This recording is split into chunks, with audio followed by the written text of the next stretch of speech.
Support for this podcast comes from Frito-Lay in the 2023 Snack Bracket Championship. The Frito-Lay Snack-It Challenge is underway, and fans are voting on their favorite snacks to crown champion. We're talking about prime-time matchups between the best 64 snacks in the land. Will Ruffles Ridges reign supreme? Can Doritos defend their dynasty?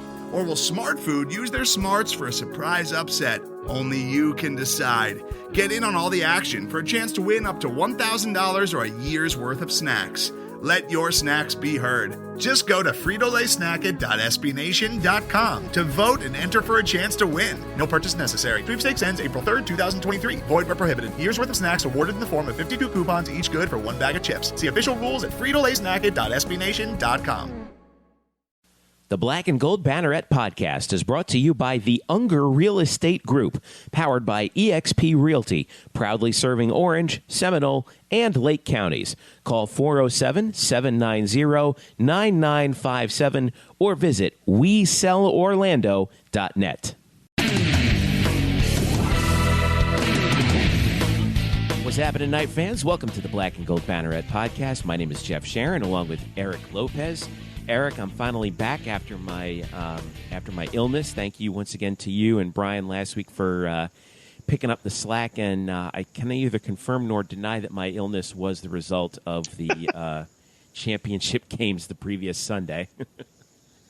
No. All right. Well, that's fair. And that's good to see. Good to hear. It's fun. It's the Super Bowl week, but lots of stuff going on around UCF that should be fun to should be a super show, shall we say? Yeah. So we got so we're going to kind of really dive into spring here with this show. First thing we're going to hit on is basketball. We'll catch you up on men's and women's UCF men's hoops coming off the victory against UConn at home the other night. That's why we're getting this out on recording this Thursday night as opposed to our regular Thursday morning, like Wednesday night, Thursday morning, because we had the basketball game. We wanted to kind of digest that before we get in. And Eric has an interview with Bryan Koniecko, the head coach of UCF women's tennis, starting out in his second year. They've already gotten off to a pretty good start. They defeated number 15 South Carolina in their opener, and they continue to roll through their season as well. Right now they're 2-1. With Troy coming into town and North Florida in a doubleheader on Sunday. So good interview there, and we've got plenty more. We'll also hit a little NFL draft talk with some UCF guys, and we'll hit a little Super Bowl as well, because we always like to talk Super Bowl. So real quick, don't forget to follow us at blackandgoldbanneret.com for all the latest. Don't forget to follow us at facebook.com/blackandgoldbanneret. Like us there. Give us a follow. Let us know what you think. Hit us up with some questions, too. I want to start getting some more interaction between us and the listeners, because we haven't had that many questions, believe it or not. If we have questions, I'll put I'll answer them. I'll read your name out and I don't care. I mean, it's perfectly fine with us. We want a little bit more interaction, at least as much as the Nightline guys are getting. But we've got also on Twitter, UCF_Banneret. You can hit me up at Jeff_Sharon. You can hit Eric up at Eric Lopez Elo.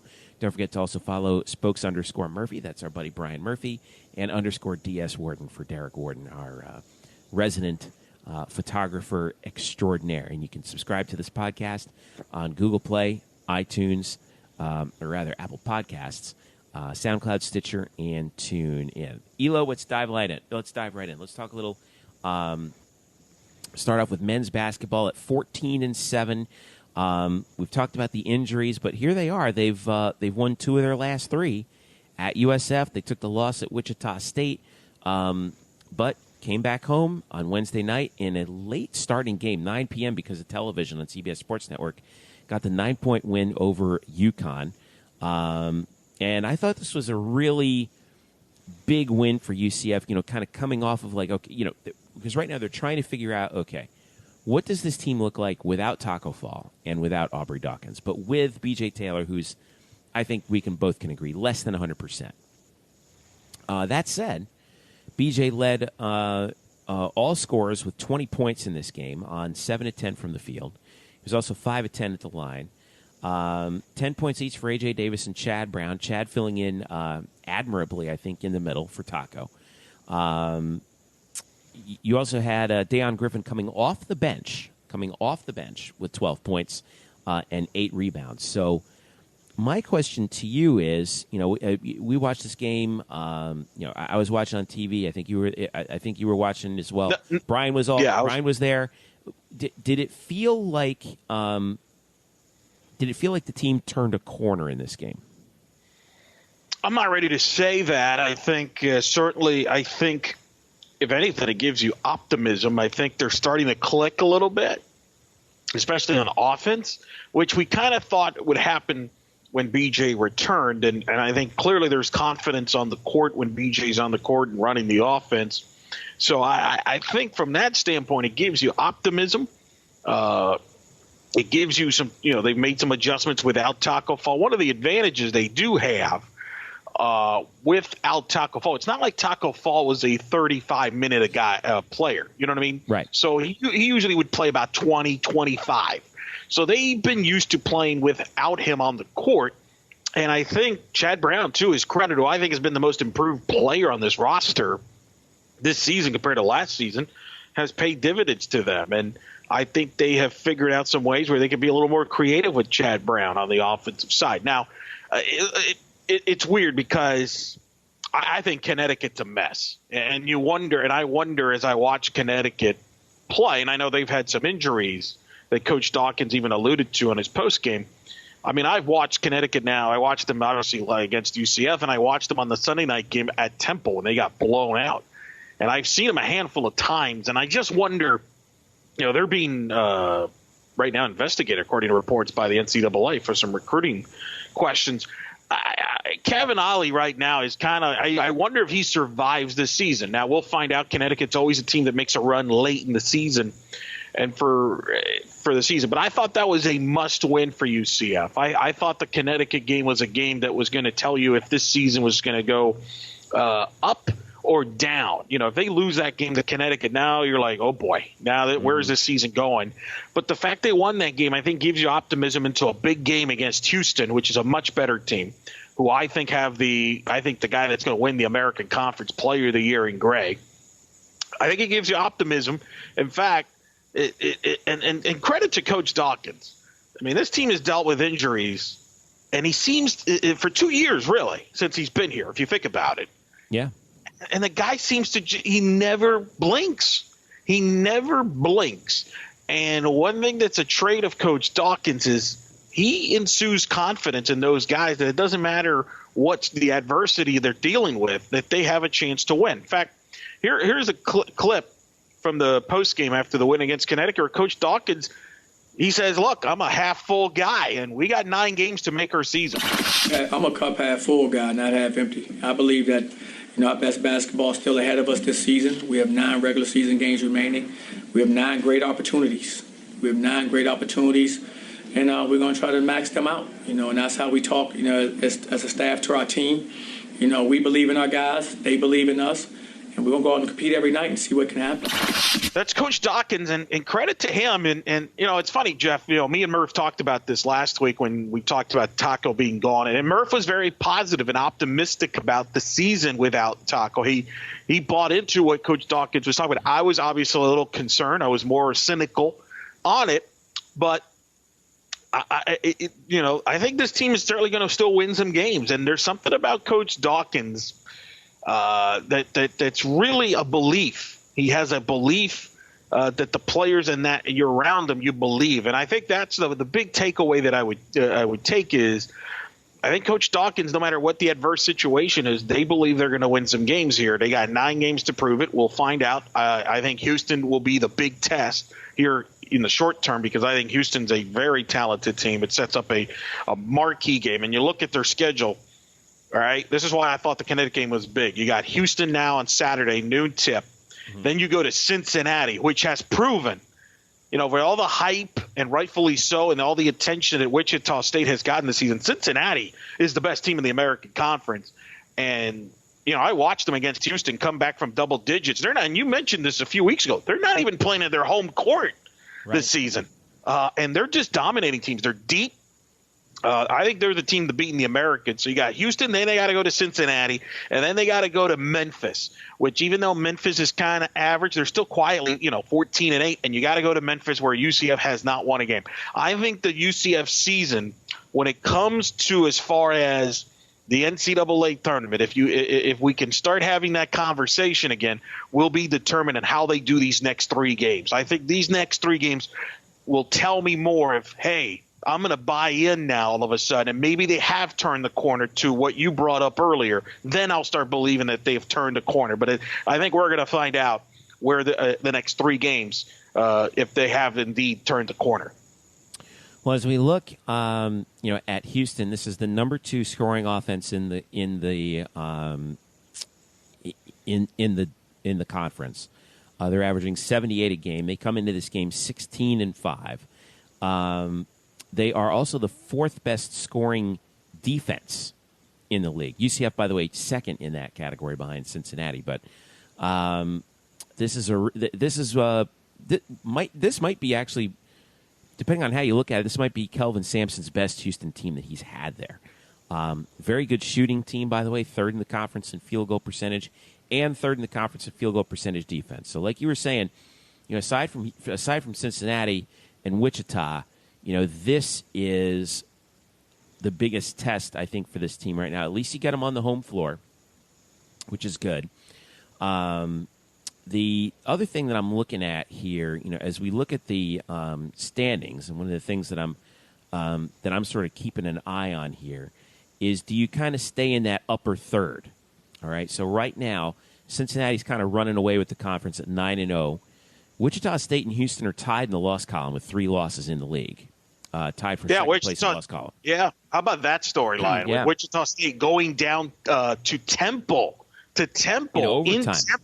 A great tonight. Basketball game. A team that UCF I watched in person crush in person, which tells you how deep this league is. It's very weird. Like Temple, they've got a top 10 schedule, and they can beat anybody, and that's a team that UCF crushed. So this conference is very deep.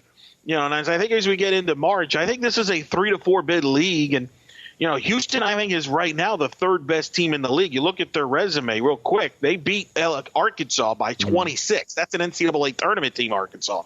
They crushed Providence out of the Big East. That's a potential NCAA tournament team. They beat Wichita State by 14 at home. They had a double-digit lead on Cincinnati and kind of let Cincinnati came from behind and beat them. This is a talented Houston team. I agree. It is the best Kelvin Sampson team that he's had there since he's rebuilt this program here when he arrived a few years ago.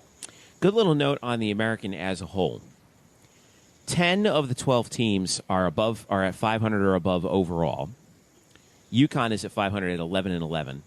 ECU and USF are 8-13 and 8-15 respectively. And then when you look at the conference records, you got obviously those top 3 that we mentioned. UCF and Memphis are tied at 5-4 in 4th place. SMU and Tulsa are 5-5 each. Tulane and UConn are 4-5 each. So this middle pack is kind of beating itself up. Temple, by the way, 4-6 in the league, but 12-10 overall. So, kind of what a little bit more than what we expected. The sort of the middle of the pack, when you take out Cincinnati, the middle of the pack is really kind of beating itself up in the conference. There's a possibility that if UCF does find their stride in this next month, we're recording this on February 1st, so we're 4 weeks away from March, that there could be the potential for a run maybe to the conference final, I think. Which will be held at the Amway Center. Right. And Dawkins even mentioned in his postgame, I thought they had a really good crowd. I was wondering about the crowd for a 9-10 tip-off. Yeah, and no which taco it turned out to, and all that. But they got a good crowd. If they can get a good crowd, it'll be interesting now with the quick turnaround, a noon tip on a Saturday. They can get that crowd support going. And I've told this to some people last week. My thing is, you got the conference tournament at the Amway Center. Pack that place. Make that like a de facto home game. That could be the difference with this team making a run, like you said. By the way, the American Conference, 7th RPI conference right now, if you depending on where you look at conference power. Obviously, the Big 12, number 1, ACC 2, SEC 3, the Big East is 4, Pac-12 5, Big 10 6. Those are the top conferences the top 7 in the college basketball. And I think the American's pretty close to the Big Ten and the Pac-12 personally. So it's a tough league. But I think, again, I think if like you said, if UCF can kind of finish strong, we went through this a couple of weeks ago when we broke down the schedule. Yeah. We know the games they have to win. But again, it goes back to these next 3 games. I think these next 3 games, after these 3 games, Jeff, I know we'll know what our tone will be. The tone will be this team has turned the corner, and they could be a threat in the conference tournament and get themselves in the conversation for the NCAA tournament, or okay, so it's a what if year, and it's probably an NIT team. I think we'll know the answer in the next 3 after the next 3 games. Well, to recap those last 3 games as we wrap this up on the men's side, they're home noon against Houston on Saturday. They're at Cincinnati on Tuesday at 7 p.m. That game's on CBS Sports Network. And, oh, by the way, that game is not actually at Cincinnati. They're playing at Cincinnati's or at Northern Kentucky's gym, because Cincinnati's arena is undergoing renovations this year. But Cincinnati's ranked number 8 in the country right now.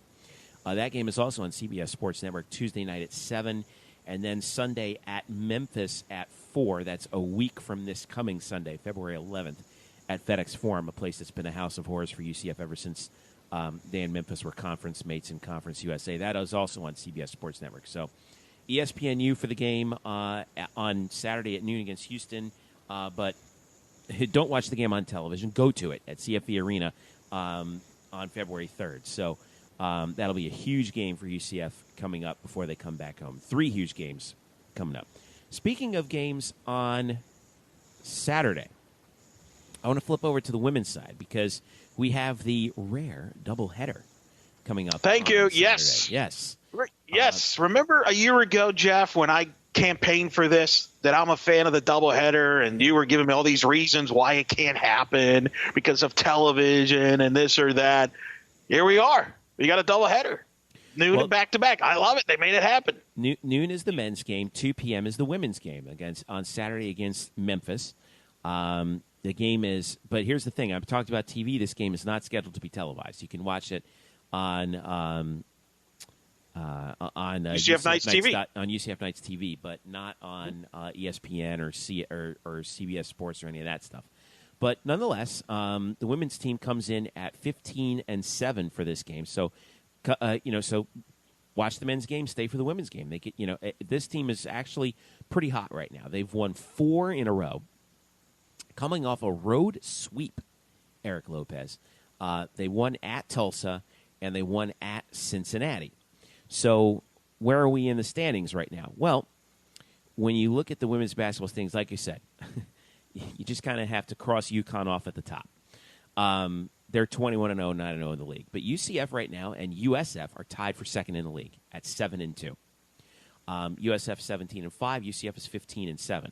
UCF is coming off beating the number 5 team in the conference on the road. That would be Cincinnati. And Memphis comes in. Memphis is struggling. They're 7-14, 2-6. Follow that up with, another game at home Wednesday against UConn. So you're kind of starting to see Coach Abe and this team kind of take shape. We talked about the injury problems that they've had, especially up front. But we're starting to see this team really take shape heading into that UConn game where they're winning the games that it feels like they're supposed to win. And if you can do that, and you're sitting pretty at third, tied for second in the league, as you head down the stretch, you get another shot against USF. This one's at home on February the 18th. You got a couple more road games, and then one more home game against ECU. That's after the UConn game. So I think that that the women's team is in very, very good shape heading down the stretch as we head toward March because of how the schedule shakes out with that one more game against USF. They're also got road games against Temple. After the UConn game, they have a road game against Temple, home for USF, then at Memphis, at Houston. Houston's the best of those teams that they've got on the road coming up. What are we? Where are we saying? Okay, at Memphis and then Temple. Temple's really struggling right now, and Memphis, obviously, we talked about their struggles. So things are really shaping up for this to be for UCF to be possibly challenged for second place in the league if they can get the split with USF. Well, that's what it's going to come down to, right? I mean, it's an interesting year in the league because they've had a lot of injuries. In fact, we'll play a soundbite from Coach Abe about that in a moment. But going back to your original point, you look at their defense. The game I was at against Tulane where I worked sideline, they held them to 51 points. Mm-hmm. The SMU win, 43 points. Tulsa, 44 points. Cincinnati, they held them to 38.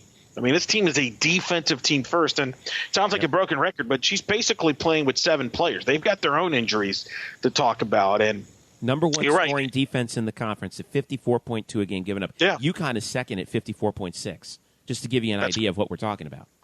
Correct. And so she's done a phenomenal job with that. And that's how they're going to win. They're going to win with defense. And, Saunders keeps making plays for them, running the offense. She's kind of taken over as the one that lets this offense go. Kaba with her first double-double in the victory against Cincinnati, the freshman who maybe he's on track to win freshman of the year in the conference. Who knows? It's very bright. They got to be careful with this Memphis game because this is like the perfect look-ahead game. You got UConn coming in on next Wednesday, and you got Memphis. They're 7-14. That they got to be careful with that. I had a chance to listen to Coach Abe. She was on the Night Talk coaches show on Thursday. They do this weekly show that airs on the radio and locally in Orlando on 740, 96.9 The Game. They do it from Burger U, and she talked about how her seniors have never beaten Memphis. So you could tell she's already working the motivational side of things. Hey, you haven't beaten this Memphis team. There's no reason for you to overlook this team at all because you haven't beaten them. So she's very tactical when it comes to that and has really done a phenomenal job with this team at 15-7. You know what's remarkable about the Cincinnati win? They did not have a very their flights to Cincinnati, Jeff, did not go as planned. Right. In fact, let me play. Here's the clip. Coach Abe, this is courtesy of Night Talk radio show, talking about the adventurous trip that they had going up to Cincinnati. You want to share your travels to Cincinnati? Do I? Yeah. The plane was supposed to leave at 2 first, and then we got delayed to 5, then we got delayed to about 11. And we got into Cincinnati what time? 3:30 in the morning. Yep. So the team were troopers. I mean, I just said, we could probably leave the next day, and they really wanted to get there. Yeah. And I was like, that's going to kill me at 3:30 in the morning. I don't know about you guys. They're young, and they don't go to bed till 1. I go to bed at 8. Right. I'm just kidding. But so they were really good. We got to sleep in a little bit. We got up and ate breakfast, got them moving, got them going, and went to shoot around. And, I had to wake them up a little bit before the game because that's a long day in front of them. And so, we just went out and everybody stuck together, and KK and Z and Aaliyah and Nye and Moss just really set the tone to start the game, and I think that was it. And then after we set the tone, they were into the game, and sleep deprived doesn't matter at that point. Set the tone. He gave up 12 first half points. The tone was set for crying out loud, right? That's and then by the time you touched down and got back to campus, what time? About 2:30? Yeah, I don't even know what day it is. Yeah. Yes. Today's Thursday. On the way back, yes. On the way back, it was a smoother flight, but we got home late, so obviously we had the day off, and they got to rest up and sleep up, and then we practiced today. All right, that was Coach Abe with Mark Daniels, obviously the host of Night Talk.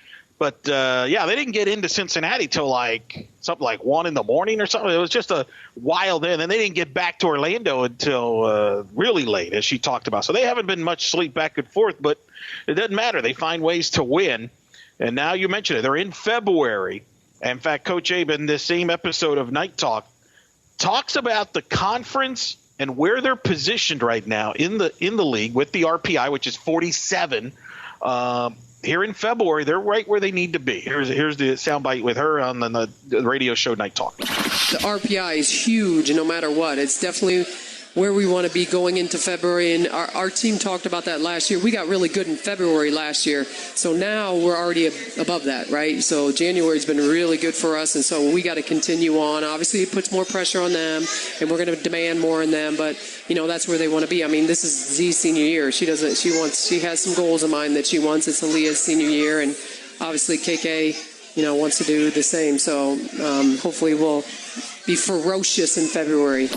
All right, that was Coach Abe with Mark Daniels breaking it down. And you mentioned it. You look at the schedules, the remaining, they have that home game with USF. It looms big, very big. And one disadvantage that UCF's got, believe it or not, is they still got to play UConn on Wednesday. USF also has to play UConn at the end of the year. So they both have the good news is they both have UConn basically the same time. So they should cancel each other out in that regard. And actually that will help UCF's RPI, regardless of the result or the margin. That will help their RPI. The concern that I have is this has kind of been because of the injuries that she mentioned in the clip about the conference. And I just checked Charlie Cream, who, for those that don't know, is the Joe Lenardi of women's basketball. He projects. He only has 2 teams in right now from the conference, Connecticut and USF. He doesn't even have UCF as far as one of his first 4 out or the next 4 out. So that's concerning. And part of the problem is they don't really have a quality win as far as on the resume UCF does right now. That's the thing that's kind of probably people will say that's going to hurt them. They don't have a win against the top 50 RPI, for example. So that's kind of maybe a flaw. Do you remember that crazy Pacific overtime game they lost that we watched? That's unfortunately a bad loss right now because their RPI is like 154, depending on the projection. So you mentioned the USF games. Obviously, look, let's be honest. Obviously, if you could beat UConn, I mean, that wipes out. That's a good resume builder, underestimate. But let's be realistic about it. They may not. Although I will say, if they can somehow play that game competitive, you might get bonus points for that. Because remember last year when Tulane took UConn to the last shot, that really helped them a lot from a PR standpoint. I think it's going to come down to USF, and I think for UCF to make it to the NCAA tournament, they're going to have to beat USF, and they're probably going to have to beat them twice. They're probably going to have to beat them at home here for a shot to be that 2 seed, and then more specifically when they get to the American Conference Championship tournament, they're probably – the way it's looking like you were breaking down the standings, UCF is probably going to be matched up in that 2-3 slot opposite of the Connecticut bracket. UCF may have to make that championship game against UConn to have a shot to sneak into the NCAA tournament. I think that's what it's going to come down to. It's going to come down to those games. And you mentioned they can't afford a bad loss. And, that's another factor in this. And, see, that's the part that scares me a little bit, too, is you're staring at those 3 road games, and you're like, okay, well, they're winnable, but they are on the road. Right. I mean, at Temple, you're talking about at Memphis, and then at Houston. Houston is kind of a team that's been the surprise of the league. They've got a good RPI as well. They're trying to fight to get into that 3rd slot. So, I mean, that's a big game, too, where you talked about RPI top 50, by the way. Sorry, but you talked about that RPI top 50. Right now, Houston's at 49. UCF is at 47. So both of those teams are kind of hanging on the cusp, whereas USF, they are 31st in RPI, and UConn, interestingly enough, is actually 2nd in RPI, despite being undefeated at 20-0. Notre Dame is 20-2, and they're number 1 in the RPI, at least for the moment. Yeah, that might change after Connecticut just crushed South Carolina over the weekend. But you're right. Houston, we have to throw in there in the mix. Because, that's a head-to-head matchup, and the winner of that game might have a leg up as far as the resume is concerned. And unfortunately, UCF does not host Houston. That's a 1-meeting deal, and that's in Houston. Right, you get one shot at them. So that's an extra game that those are the pivotal games that are going to, I think, decide a lot of this. Whereas, by the way, USF, in comparison, will host Houston. So they have an advantage there. So still a lot of work to do, but as Coach Abe mentioned in the clip, I mean, you just got to win games, and you win games, and the rest of it will take care of itself. But you're right. I mean, the fact that we're even having this conversation is exciting, that they're in the mix RPI-wise, and if they can win the games they're supposed to, or their favorite, quote-unquote, And then that USF game and the Houston game I'll throw in there. Those will decide where UCF will stand going to the conference tournament as far as having a shot. Because you're right. You got to believe if UCF were to beat USF, let's say, and maybe run the table outside of the UConn loss. Let's say they win those last 5 games. At Temple, home USF. At Memphis, at Houston, home East Carolina. Let's say they win out, become the 2 seed. You make it to the final of the American Conference Championship tournament. Hard to believe that they would be kept out in that scenario, right? I mean, right, in that scenario? Yeah, I agree. If they do that, if the only game they lose is the UConn game, then they would finish with 8 losses and, let's see, 1, 2, 3, 4, 5, 6. So they would be 21-8 heading into the conference tournament. You win, obviously they would get a bye to the quarters. Right. So that would be 1-2 if they get to the final. That would make them 23-8. With, in theory, another win over USF, and that's 2 quality wins and a quality win over Houston. I think that would in the American. That's correct. I mean, now correct. USF could crap out in the first round for all we know. We don't know, but or in the quarters, you never know. But in a 1-game situation, but the best case scenario is exactly that. Correct. I think that's kind of your path to get to the NCAAs, because the problem is if they lose to USF, at home, and let's say they lose to Houston, they're probably going to be a 3 seed, and they still don't have that marquee win on the resume, and that's going to be a problem. More work to do in the tournament. You're right. Absolutely, yeah, and you don't.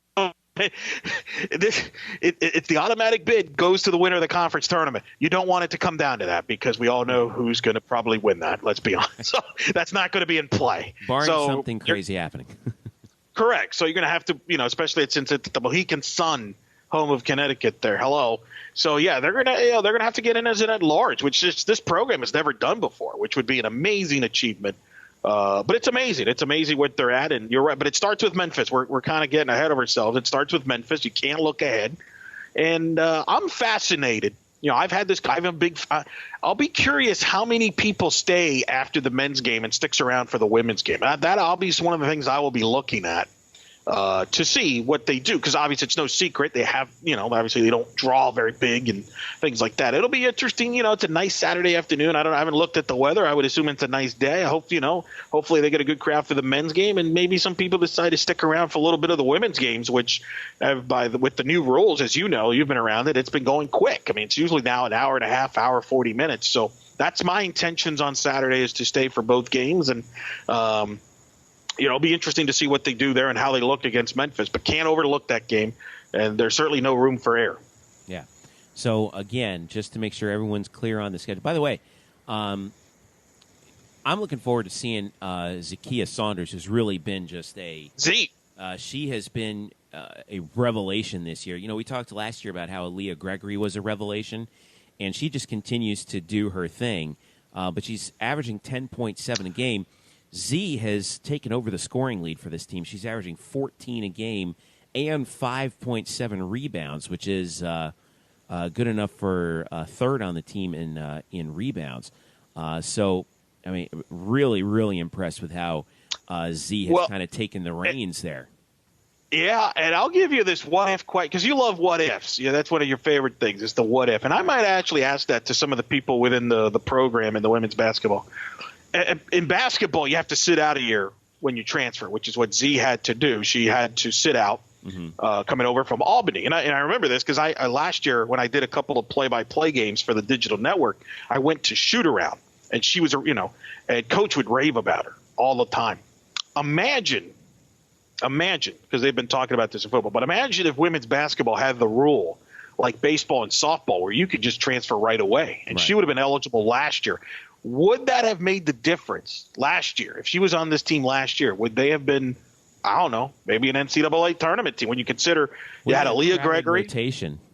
Wouldn't it? But it would have been something to see, wouldn't it, with her? Yeah. And you would have had 3-point shooting. Oh, what if?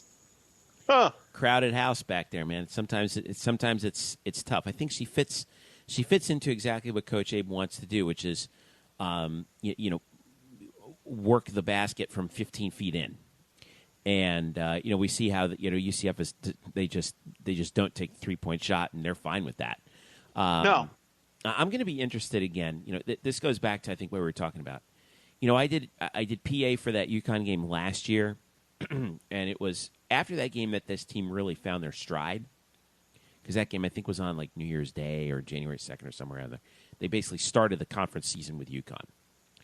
I'm really going to be interested to see how UCF treats this game this year with Connecticut.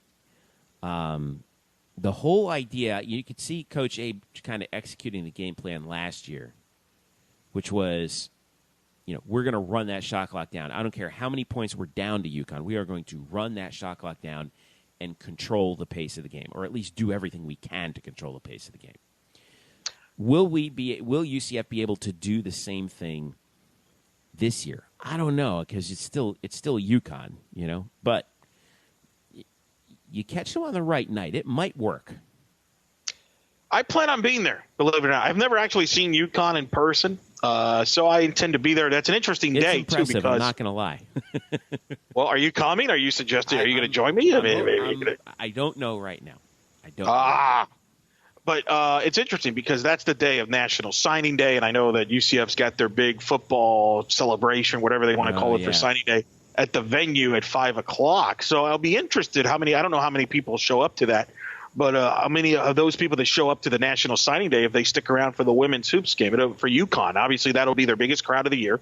There'll be a lot of UConn fans in the stands from what I could tell in the past, and you could confirm that having called a PA game, UConn game. There's going to be a lot of UConn fans. Oh, boy. There was a lot of UConn fans. Right. Game last year. So I'm interested to see him in person. We know that the last time they played, UCF gave UConn some fits defensively. They held them to the lowest point total in the first half and things like that. So,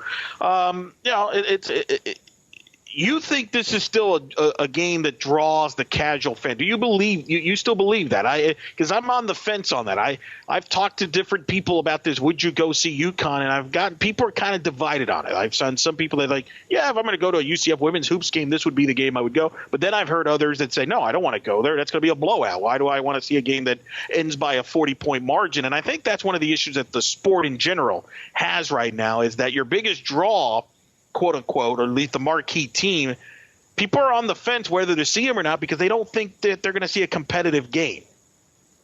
Yeah, I mean, I think the reason why that is because UCF so far in the Coach Abe era hasn't proven to the casual fan that they are competitive with UConn. I think that if, like, let's say UCF loses the game but by like 8 points, right? It's a competitive game. Maybe it doesn't come down to the wire, but they hang with them and folks see that score like, wow, okay, this UCF women's basketball team is pretty good this year, So then I think you'll start to see a lot more. That's an unfair expectation. I mean, nobody does that against UConn. I mean, that's a very very once in a while. I get it, but that's the situation that they're up against, right? Because UConn is head and shoulders above everybody else in the sport and has been for so long. It's kind of like the Red Army hockey team, before the fall of the Soviet Union, where like everyone knew that everyone who was on the ice was a professional. It's just that they couldn't play in the NHL, and they clobbered everyone. And the only thing that like once in a while, like the Miracle on Ice guys would get them, right? But if you look at the balance of everything else, they just dominated the sport for so long. And then, when that went away, Olympic hockey, like the world got flat. And then that's when you needed to that's when the Olympics, made their pitch to the NHL to let the NHL guys play in the Olympics because it was less interest. It's actually became a little bit less interesting in a way. So that's the draw that UConn has right now, is that if you compete well against them, that's when people start to sit up and take notice of your program. That sounds to me, though, like that's not a UCF issue. That sounds to me like that's a women's basketball issue right there. I don't think. but I think that's across the board. Sure, and it's interesting. It's an interesting dynamic. It's very rare because usually, in every other sport, there's that marquee team. People are going to go see them. The Warriors, right? People are going to go see the Warriors, even though maybe your team doesn't have a chance. But you never have that belief like, oh, they're going to smoke us by 40. NFL, obviously, the New England Patriots are probably the draw, right? You're not thinking they're going to blow you out by 30 when you're going in. You're thinking, we might have a shot, but I want to see that team play. I want to see greatness. Yeah, but we've seen a little bit of the opposite of those, especially this year, right? Like there's like that Patriots backlash. Like, oh God, they're in it again. Come on, man. Well, I mean, that's just, I'm sure. I mean, there's some envy of it, but here's the thing. I mean, people still watch. People still going to go. I don't. Oh, sure. I do wonder. UConn is just very interesting in that they're really the only draw in the sport of women's basketball, right? There's not even like it used to be when Pat Summitt was, obviously with Tennessee, they were a huge draw, and they're still very good post Summit, but they're not the draw that they once were. It's a very interesting sport. It's a tough dynamic to sell. And look, let's not pretend that UCF women's basketball has never won before. They've had success. They've had success back when you were calling games under Coach Striegler. Mm-hmm. They had success under Joy Williams. They made the NCAA a couple times, and it never really caught on. Will it change this time around? I don't know. I think it's always tough with women's basketball because, A, they're always going to be compared to men's basketball. They're always playing in the same arena as men's basketball. I've always said, for example, I think one of the things that helps, for example, women's volleyball separate from men's volleyball is the net's lower. So the women's game, it's still an exciting game. They're not playing by the rules that the men do. Women's softball, which obviously I've been a part of for a decade, is a completely different sport than baseball. They play different dimensions, different field. It's a different style of game. Whereas women's basketball, they're still playing by the same size of the rim. I know there's some people have suggested lowering the rims. And they're playing in these big arenas, 10,000, which in a lot of places you're probably not going to be able to draw that big of a number, maybe 1,000, 2,000. So the atmosphere is not as good. Whereas maybe if they would be playing at the venue, you would have a better atmosphere. But again, if you're a women's basketball coach, you're like, well, why do we want to be we want to play where the men play. We don't want to be, kind of be second fiddle. So it's an interesting dynamic within the sport, and it's a constant conversation that keeps going. I don't know what the answer is necessarily. I don't know what your thoughts are on that, but I think that's some of the issues that women's basketball has, because I think the majority of the basketball fans in these colleges, like at UCF, are going to commit to men's basketball, and they're not going to come back the next night to go see women's basketball. That's just, I think, what history has told us. I've said this before. I've told you this before. I would be really – I don't think it's ever going to happen, and believe me, I completely 150% understand the reasons why. But I would be interested to see what the environment for UCF women's basketball would be like if they played in the venue. Right. In a tight gym. There are a couple programs that do this, right? Like they play I think North Carolina, if I'm not mistaken. The women's team plays in the old in the old gym that Carolina played in before they opened up the Dean Dome, if I'm not mistaken. Is that right? I'll have to double check. Yeah, I don't know about that. What I will say while you look that up is I know at the very least they used to. Right. From a coach's standpoint, though, I mean, I'm sure, like, for example, I'm sure Coach Abe uses the CFE arena as a recruiting tool. Oh, so, there's a positive side. That's why most coaches in the sport would not do something like that, because they want to say, hey, look, we play here in this big arena. Look how beautiful it is. And you could, and get recruits there. So there's pluses and minuses for it. From the standpoint of it. So it's going to be interesting. I'll be interested. Like I said, I'll be curious. One of the things I'm looking forward to seeing on Saturday is how many people will stick around after the men's game. And then the second part, obviously, what they'll draw for UConn and then moving forward from that. I mean, it'll be interesting. I mean, it'll be very interesting. And in particular, that USF game on February 18th, because I really do. That's looming like a huge game. Maybe the biggest women's home game they've had there in a long time. And I know you're going to say, well, what about UConn? That's a big game, but that's kind of a special attraction game. The USF game, I think, will have a big impact on where their future is as far as postseason aspirations are, more than likely. Yeah. By the way, to clarify, yes, the University of North Carolina Tar Heels women's team plays at Carmichael Arena, the former Carmichael Auditorium, which was where the men's team played until the Dean Smith Center opened up in 1986. The women's team still plays at Carmichael. The men's team has been playing it at the Dean Dome for some 32 years now already. So, all right. So I wanted to get through that.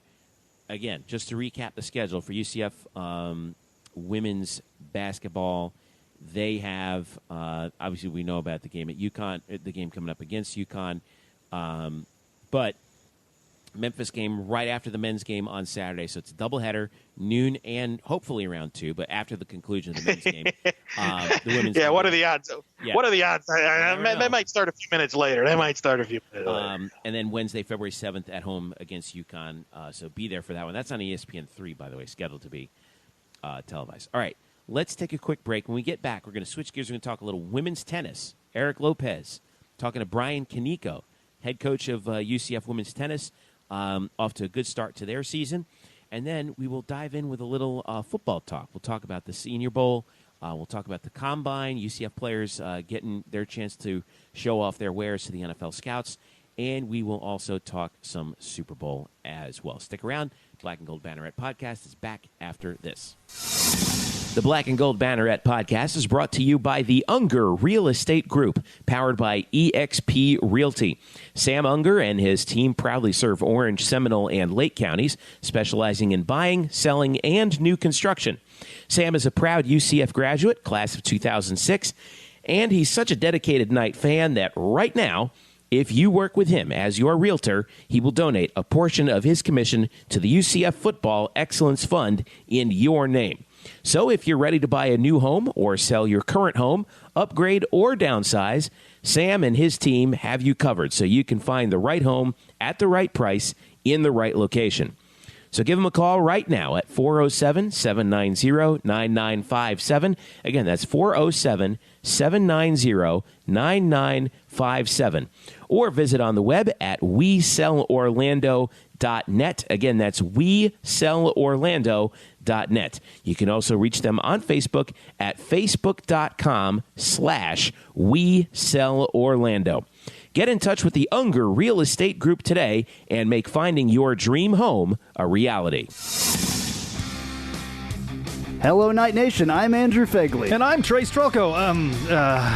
Where are we? This isn't our usual spot. It looks like we've landed in the Black and Gold Banneret Podcast. Oh, yeah. I've heard of those guys. You know, Nightline has UCF sports covered. Week in and week out, we bring you interviews with newsmakers and in-depth analysis of UCF sports. Subscribe to our weekly podcast on iTunes, SoundCloud, Stitcher, or wherever you get your podcasts. Be sure to subscribe to Nightline on YouTube, like us on Facebook, and follow us on Twitter at UCF_Nightline. Trace, can we go back to the 1148 studios now and start working on our next all-new Nightline? How do we get out of here? Go Knights! Charge on. Now back to you guys in the Black and Gold Banneret Podcast. Welcome back to the Black and Gold Banneret Podcast. Jeff Sharon, Eric Lopez with you. Don't forget to follow us at UCF_Banneret on Twitter, Facebook.com/Black and Gold Banneret. And blackandgoldbanneret.com as well, where you can get basically keep yourself updated on as many UCF sports as we can possibly handle, including tennis. Elo, you are such a huge tennis fan. You're one of the few people I know who, by choice, stay up to watch the Australian Open. That's right. And you had the opportunity this week to catch up with Bryan Koniecko, the women's tennis head coach, and they're off to a pretty good start, aren't they? They are. This is an exclusive interview with Bryan. You know, he's in his second year at UCF, and boy, they got things started a big way in his second year with a win over number 15 ranked South Carolina. Big win for that program in their home opener. 2-1 early in the season, but I had a chance to catch up with him earlier and really hit up on many topics. It's a unique situation. He's in his second year with a roster that's really young. I mean, the majority of the roster hadn't played a college tennis match until the season just started right now. They actually have more freshmen than they do upperclassmen. So it's basically a reboot. And I talked to Coach about that, taking over this program and working under John Roddick, who, of course, is the men's tennis coach. but also the director of tennis, which means Bryan answers to John Roddick when it comes to tennis. We touch on that and many more topics. Here's my interview with Bryan Koniecko here on the Black and Gold Banneret. Well, Coach, welcome to here the program, and let's talk about your team here in 2018. It's early in the season, but you've already tested yourself. You knocked off number 15 South Carolina. You were in a nail-biter against Alabama. Just kind of, how do you feel about your team here so far early in the season? Yeah, thanks for having me. So far so good, and really proud, obviously, of what they've been able to accomplish. Came from a long way from a year ago. So, we knew it was exciting. We opened up our season with South Carolina, who's always been a top program, and we knew for a long time that's going to be our first match. So we had a lot of time to prepare and get them mentally ready for a war, which is exactly what it was. But you never really know what you're going to get from 4 players that we had out of the 6 have never played a college tennis match in their career. So you never really know what you're going to get, but they showed up, they fought, and that's all we can ask for. You mentioned that. I looked at your roster. You mentioned it. You've got really only more players that haven't played one match coming into this season in college tennis than actual upperclassmen. It's kind of wild. It's like a brand new team. Just tell me about kind of how you got to this point, almost like a reboot, if you will, with all these new faces. Yeah, that's kind of exactly what it was, but it couldn't have been done with the previous players and the upperclassmen that we've had. From day one, we were only going to achieve success today if the upperclassmen that we had currently on our team bought into what we were trying to do and the vision that we had for this program, which was obviously to be one of the elite teams in the country. And our upperclassmen, when we first came in, completely bought in. They wanted to do it. And, they stayed. They stayed in the summers. They worked hard. The fall, they worked hard. And then you trickle in a few new players that can kind of walk in and walk right into the system and work hard, and, good things can happen. Tell us a little bit about some of the players on your roster and what fans could expect if they go out to Lake Nona to watch them play in person or follow you through, obviously, on UCFnights.com. Just talk about some of the players and what they bring to the table. Yeah, it starts with our seniors, Monica Matias from Puerto Rico and Amelia Granstrom from Sweden. Starts with them. They're the ones that we met in day one coming into this program and said that we're going to need it from the top to start an elite program, which is obviously what we're trying to do here. And they bought in and right away. It's just nice when recruits come to campus, when freshmen come walking onto our campus, they know, they help them expect, what type of work they're going to have to put in, and makes it easier for us to coach, So it starts with them. Natalia Serrano is our junior from Spain, who's made a huge jump in her tennis level and is only getting better. She's an absolute workhorse, so we love to have her. And then we have our 4 new girls, Rebecca Stolmar from Hungary, Maria Martinez, Silvia Bordas, and Senya Kuznetsova, all 3 from Spain there. So very international team, have a couple seniors, but for the most part, very young. So we're doing a lot of learning every day. For those that may not be familiar with college tennis, just describe how do you put a team together? Because on the one, they got some individual matchups and they're going for individual accomplishments, but there's also a team concept to this. So just explain how when you put this group and you recruit them, what kind of goes into it. Well, obviously, I think the number one thing that we look at is, we try to get a good idea of their character and their family and what their family values are, because that's number one. I think in my experience, is the hardest thing to change is someone's character and work ethic. So as long as that is there, we believe that the sky is the limit for them at UCF, and we know that they can improve. So that's kind of number one, obviously, that we look for. And then, yeah, like you said, college tennis, tennis in general is a very individual sport. And all of a sudden we have 6 really good players, and it's my job to put them in a lineup from 1 to 6, which is probably the hardest part about my job, the job that I probably least like, because I have to put them in order where, I think on any given day all 6 are just as good as each other. But that's a team part, and we talk a lot about that, about all 6 spots that equal 1 point, and we got to get to 4 as a team to win a college tennis match. So everyone's got a job every night on the line, and it's to take care of their spot. And, like I said, luckily they've bought in and they understand that, so they play hard for each other.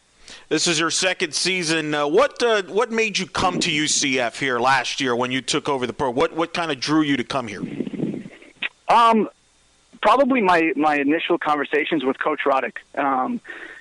When Coach Roddick called me, obviously a lot of respect for what he's done at Oklahoma, and just for him to make a move out of a program that he's already established and had it at the top, and for him to make a move to a UCF where it was going to be a rebuild from both our parts, kind of made me understand, wow, one of our titans in this industry wants to do this and has a belief to do it. So once we started to talk and just our visions for this place and what it could really be, it was really exciting just to kind of do that, And before I was at Brown University, which I gained my first head coaching experience there, which was amazing. But then just to take what I learned there and to try to turn it into a program here where we can be one of the best teams in the country, that was both, Coach Roddick's and I goal. So. Did you know Coach Roddick prior to, because for those that don't know, he's also the director of tennis as well as the men's tennis coach, so it's unique. You're basically kind of working for him to some extent. How kind of talk about that dynamic. Did you know him prior when he reached out to you, and then the dynamic of kind of working with him? I didn't know John that well, but I knew of him. We've met very briefly a couple of times, but obviously I knew a lot of people that knew him and had great things to say. And John's been great in terms of, obviously he's my boss, but he does a great job to let me make decisions in recruiting, lets me make decisions in our practice and game plan. And I think we both have a great trust for each other, and any time that I need to, if I have questions or need to lean on him, he's so knowledgeable about, not only the game of tennis itself, with him coaching his brother and many other great players, not only tennis himself, but just the recruiting aspect, the NCAA, what it's like to be in big moments in matches. I'm able to lean on him in that, and that's probably the most helpful for me. And when I've talked to Coach Roddick in the past, when he arrived here, he said one of the big selling points was that new, beautiful tennis campus where you call home, that USTA Center in Lake Nona. Mm-hmm. You've been there now, played a year in a match there. Of course, the conference championship was held there last year. There's going to be an NCAA championship will be held there in a couple of years. There's been speculation maybe that the professional WTA or the ATP might come there. You've been around it. How big of an impact has that facility made to you now in your short period of time when you go out and recruit? Yeah, it's unbelievable. I mean, we have players from all over the world visiting our university in the last year, and just to look on their face when they first walk into this facility, it's nothing like they've seen before. There are some, there's some amazing facilities in the world, but I think this is, you can count it on one hand as obviously the top 3, top 5 in the world. So. It's great. It's awesome for us to, for example, bringing in girls from Spain or Hungary or Sweden, some of these smaller countries where they, their federation might have, 6 to 8 courts and then you come here and you have 100+ courts, to look at and to practice on. And it's a different world. So it's obviously, it helps us from the bat, obviously to get recruits into the door, but then it's another thing to show them that we really care about development and, we want to put them in the best possible position to make some money playing this sport one day, because that's the goal. What do you remember when you first walked into that facility and your impression of that facility? And for those that haven't had a chance to visit it yet, how do you describe it? It has everything. I mean, it has everything. I mean, you have a unbelievable 12-court college tennis facility, which obviously we have here. And then they have the player development side, which the top Americans in the country practice here every day. They have probably 60+ courts for just tennis fans and tennis players in general that they can book courts at any time. So it really helps, us get some fans out to matches too, which is great. And now it's also the home of College Match Day, which is kind of a little.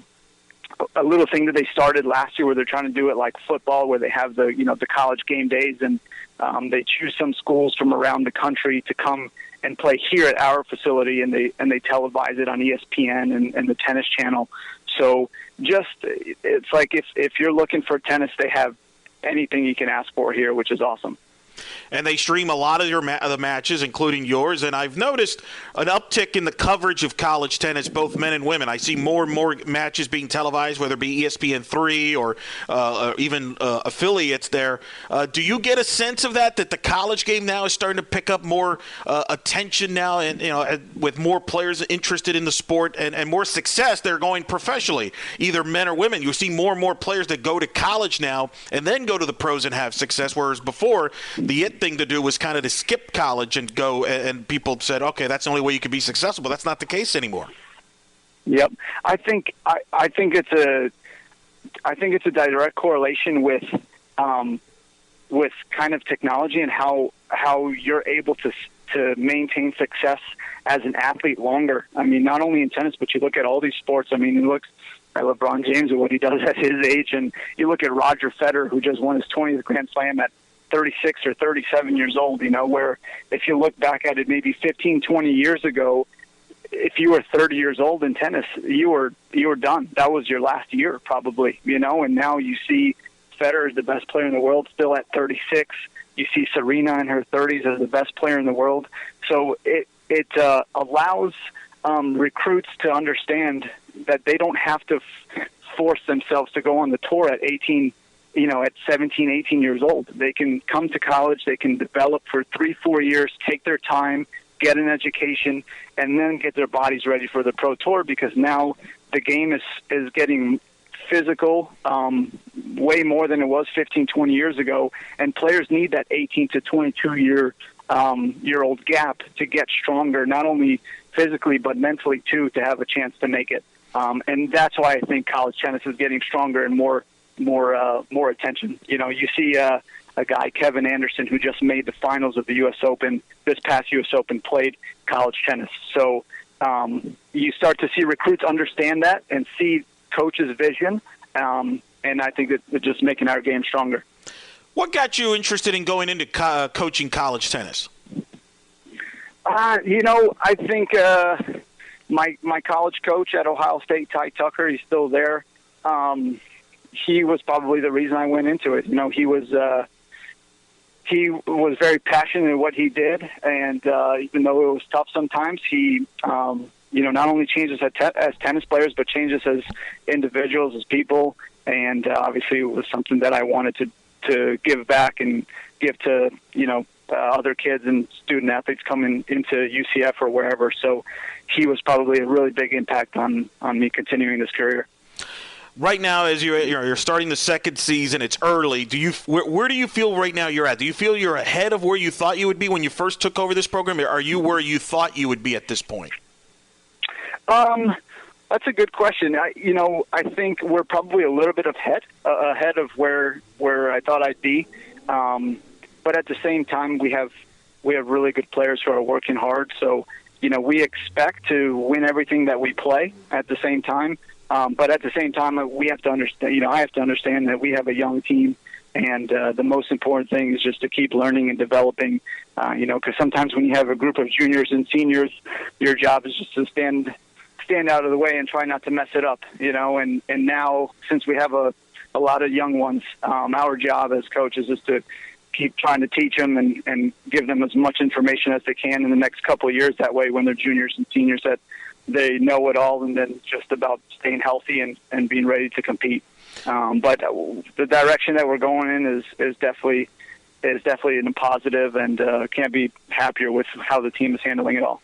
Tell us a little bit about the schedule moving forward. Obviously, you got some tough competition, and of course, you kind of want to peak by the time you get to the American Conference Championship. Kind of tell us a little bit about that moving forward. Yeah, unbelievable schedule this year. So we're lucky to play some great schools. This weekend, this Sunday, we have a doubleheader against Troy and North Florida at home.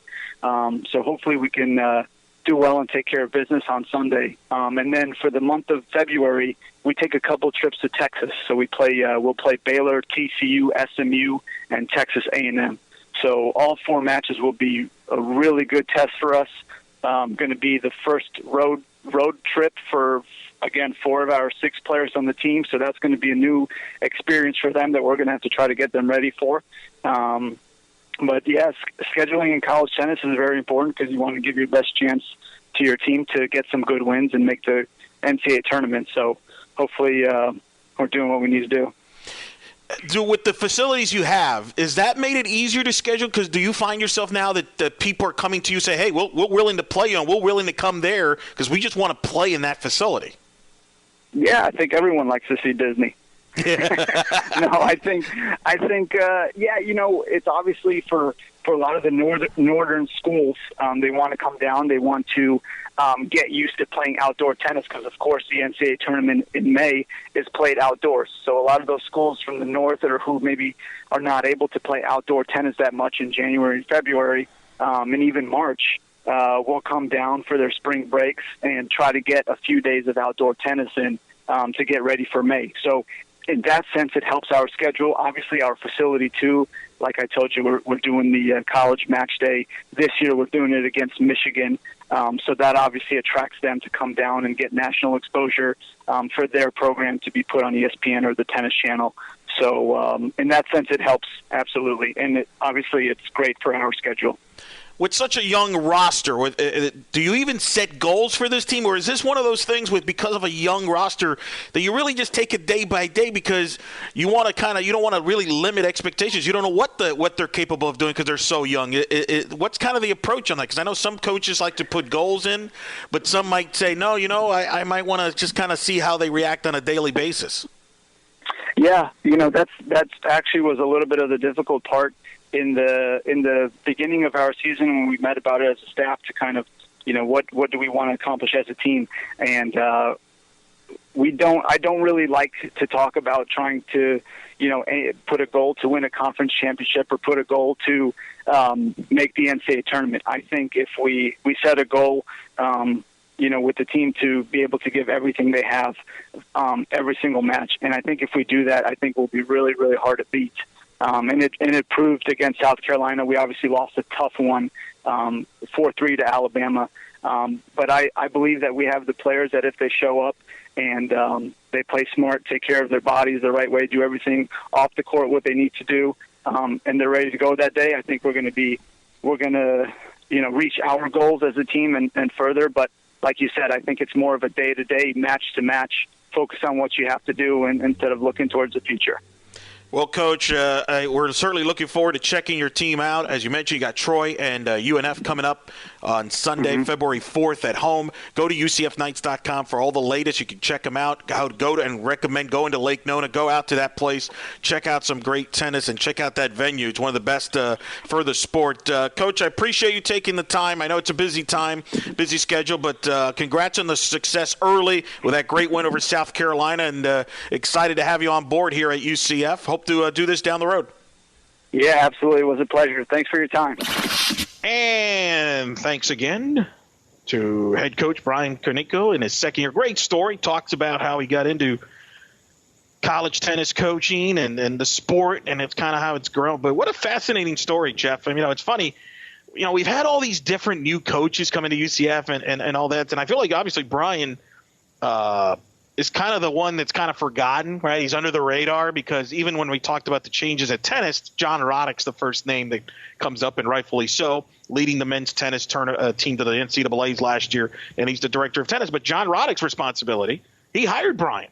And we went into that interview talking about how that process went. Bryan went in to talk about, getting that phone call from John Roddick, but it's fascinating, Jeff, that, he admits, this is kind of a reboot for the program, and they got a lot of young players, and, they're building it day by day because, it's experience, but it's just, it's kind of wild that here they are. We're talking about a program that just knocked off recently a top 15 team in the country. And you covered the tennis program actually a lot longer than I have because you were back in your day working at UCF. You would shoot a lot at the tennis courts, and to be nice about it, I mean, the tennis programs during that time was kind of there was no expectations, right? Yeah, there was no kind of middling, and there wasn't, yeah, I mean, you're right. There was the hope was that they would compete. There wasn't an expectation that they would compete. Yeah, and here we are. Yeah. And boy, again, credit to John. We talked about his tremendous success as a coach at Oklahoma and coming to UCF, the success he had already last year getting the men's program into the NCAA. But it looks like he's got a good one with Bryan. I really was impressed, and I know it's early in the season, but this a win like that against a top 15 team in the country can kind of, who knows, can give this team the confidence that they can do things maybe they didn't think they could do this quickly. From a program, but it's kind of fun. And of course, we talked about the USTA Center at Lake Nona, which is a huge, facility, a recruiting tool. It's phenomenal. And it's, you're right. I'm a huge tennis fan, from a pro game standpoint. But I'm excited to see UCF tennis. That's the one thing I've enjoyed with Danny White of all the things, obviously, is he took this tennis programs and said, no, we can win here too. We could be a top 25 program. And he brought in one of the top coaches in the sport to run tennis in John Roddick. They've got this facility at the USTA Center, which everybody that's a tennis fan has just kind of just marvels at. It's just exciting. I mean, it's exciting. It's unique. I intend on going out there. We need to go out there. I know we've said this, and I was brought. And it's funny. I was brought up off the air. I was asked again, Jeff, about this. This is the most you asked earlier about asking questions. This is the common question, and it's exciting. I'm excited for them, and we'll see what they do here moving forward. But just a lot of excitement. And keep this in mind, folks. The way the sport is going, and you heard my part of it in the interview with Bryan is. If you look at tennis in the professional ranks right now, it used to be that you would just skip college and go right to the pros and be, your peak was at 18 to 24. Well, as we've seen with Roger Federer, who won the Australian Open, and Rafael Nadal, and even with other players now, it's become an older game because of the technology helps the older guys. And you're seeing more and more success on the men's and the women's side, players that go to college and then go to pros and have success. So, I really believe this, Jeff, and I made this claim a year ago.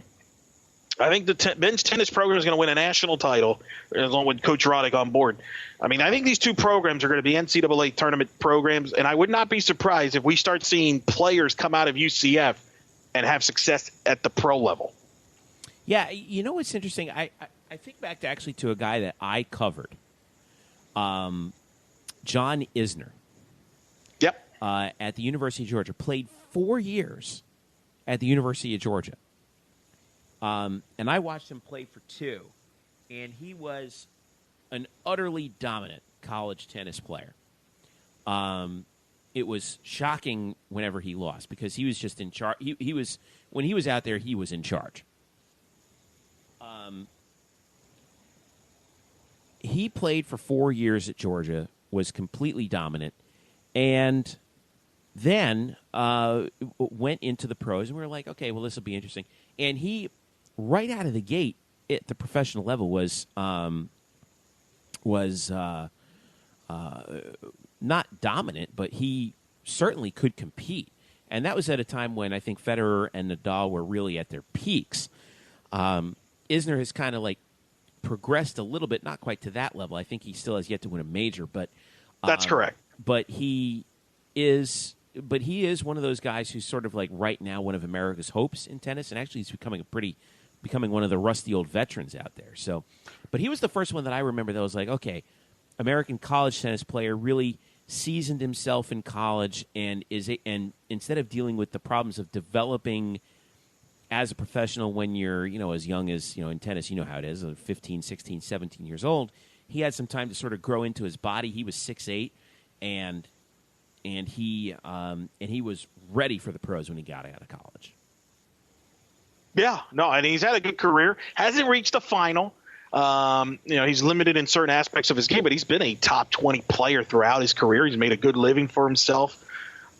Probably at the wrong time. His biggest problem is he came at the wrong time in the era. Him and about 150 other guys. Right, but I mean, Steve Johnson is another player who had success at USC, and other players that have more and more players are being developed in the sport. College tennis is actually getting more coverage. Their national championship, for example, last year was at a place you know very well, Georgia, in Athens, in that stadium. That's very famous in college tennis. You would know better. Tennis complex, yeah.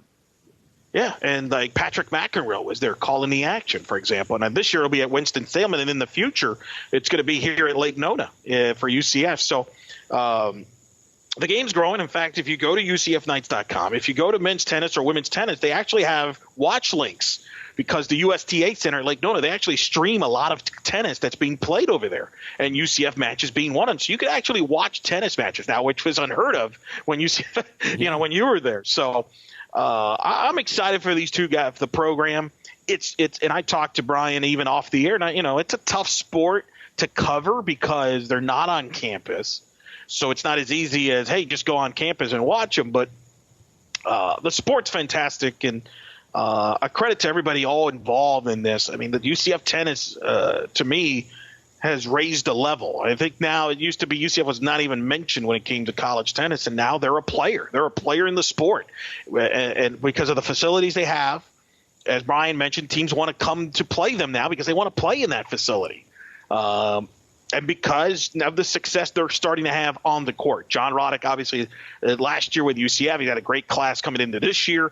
And I think Bryan, certainly if that win was, I think, a signature win, right? We always talk about that with other sports and coaches getting signature wins. Don't you? I feel like that South Carolina win on the 19th was like a signature win for Bryan and this women's tennis program, kind of a message of, hey, we're here too. We know men's tennis got all the the attention, and rightfully so, last year, but we can compete too. And I thought that was the message. Yeah. And look, they had a nail biter against Alabama. That one could have gone either way. They lost that match 4-3. So they got a tough schedule ahead. But man, I think we watch out for this women's tennis program, and I think they got a good one with Bryan, who was. And it sounds to me like in talking to him that him and John are on the same page, and I think have similar philosophies. So. Credit to everybody for making this happen, because I'll be honest, I didn't think this day would ever come, to be honest with you. I never thought this would. I always felt that tennis would kind of be on the back door as far as success for UCF, but I obviously have changed my tune. Bryan, by the way, one of the great tennis players in Ohio State history, by the way.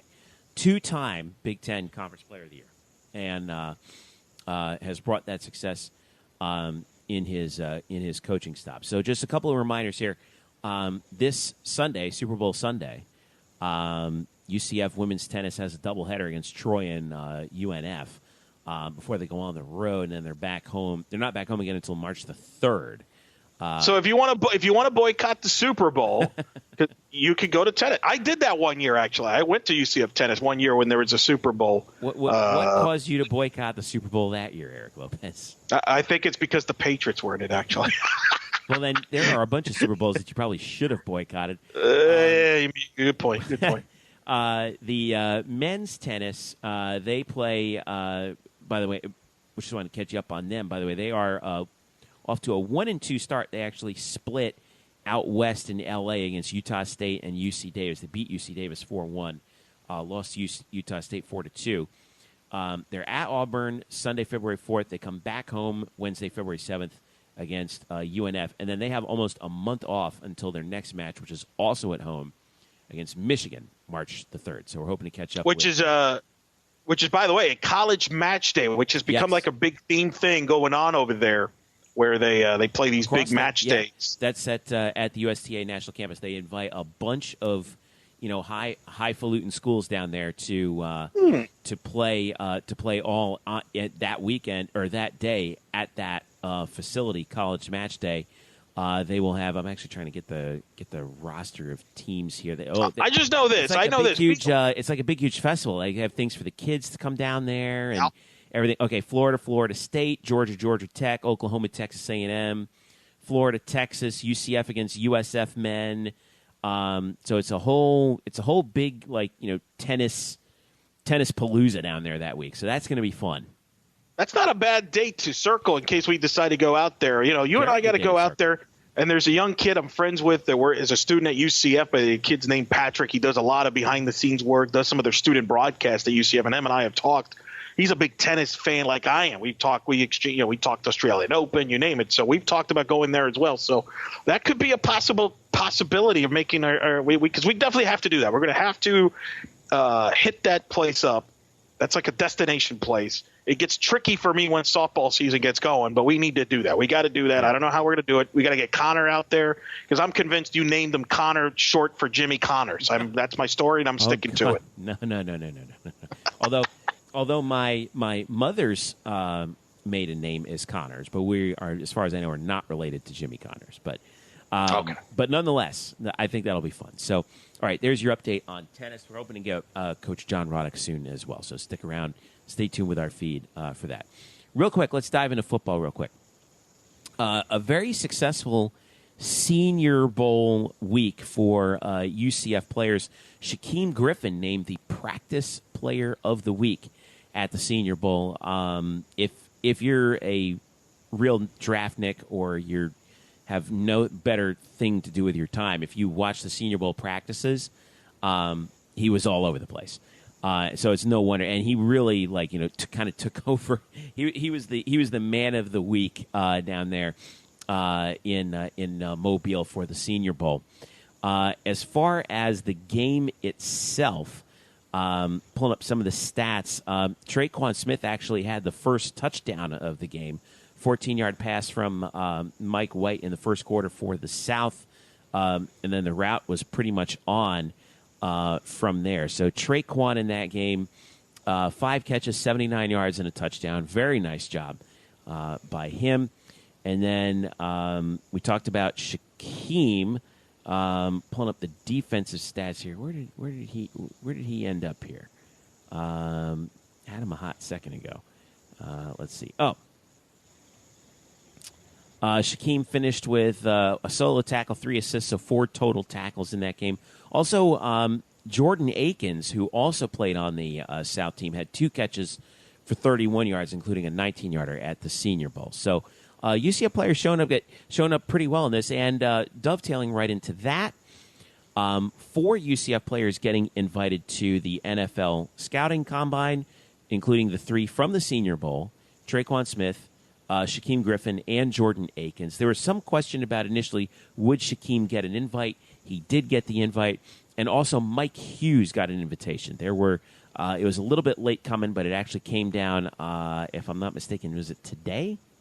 Yeah, earlier today, Mike Hughes got his invitation to the Scouting Combine. So 4 UCF players heading to the Combine. Should be interesting to watch if you're a UCF fan and you want to see how these guys stack up against. Let me ask you this.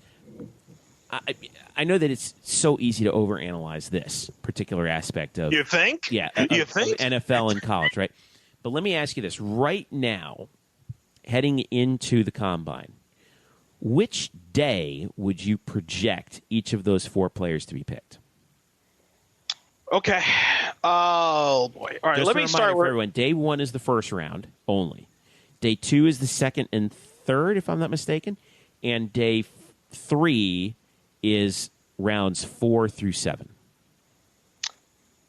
Well, I think Mike Hughes, a lot of projections have him going first round, right? It's a cornerback. He's the most I think that if anyone's going to go first round, he's the most likely from UCF's stock of players.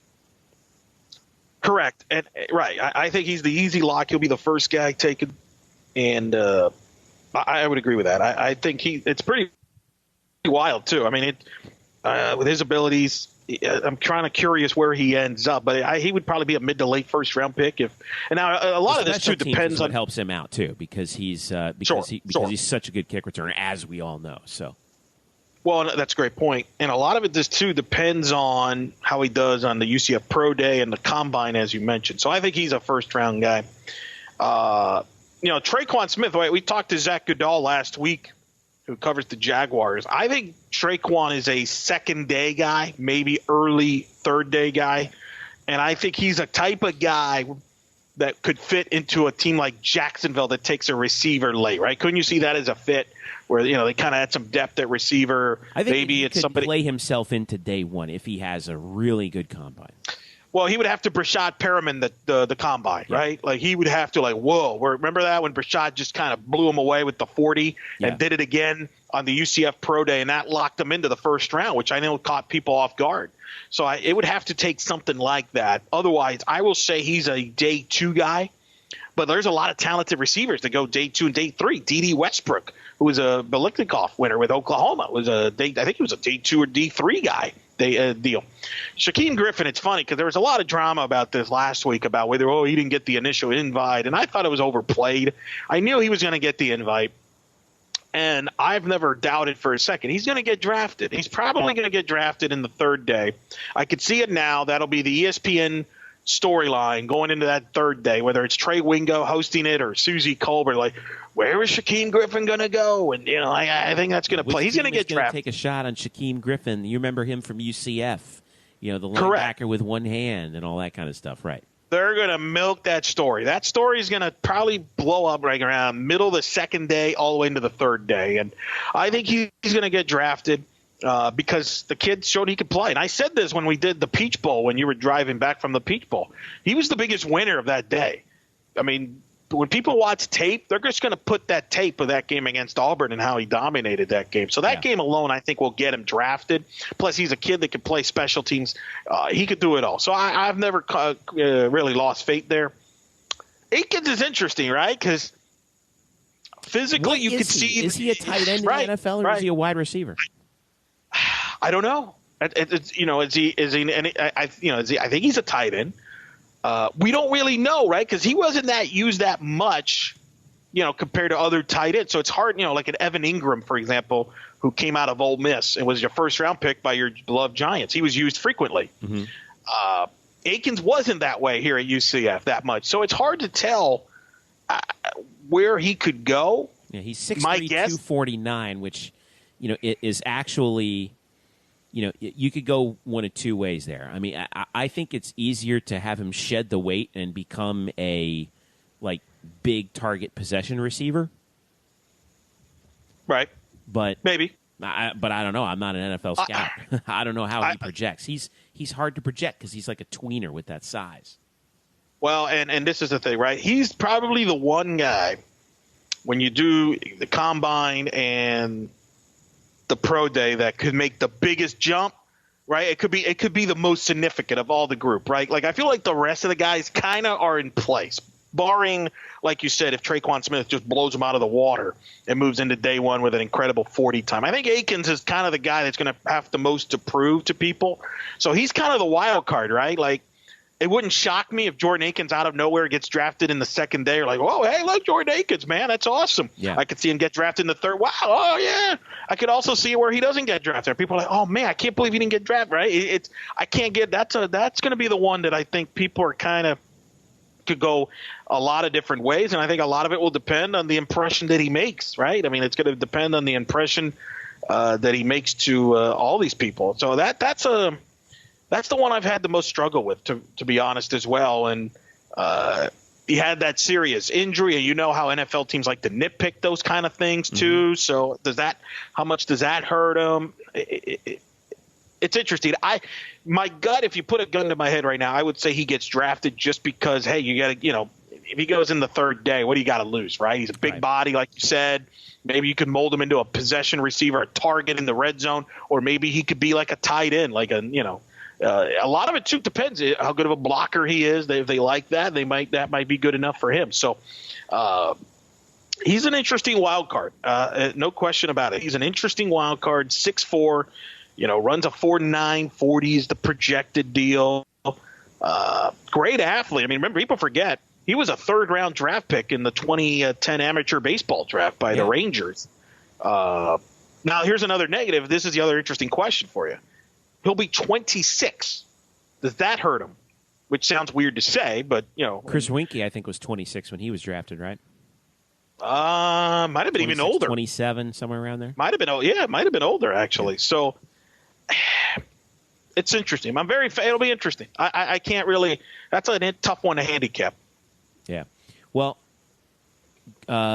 my gut feeling is Hughes is all but a lock for day one. I think Traquan right now is definitely day 2 with the potential to go to day 1. And then we'll see Jordan and Shaquem. I think we'll see Shaquem early day 3, and we'll see Jordan later day 3. That's where it's standing right now. Obviously, we'll have to keep an eye on it. NFL Combine, by the way, February 27th through March the 8th. NFL Network turns it into a big, huge television event. So make sure you keep an eye on that, which leads us to the final thing we're going to talk about tonight, Super Bowl.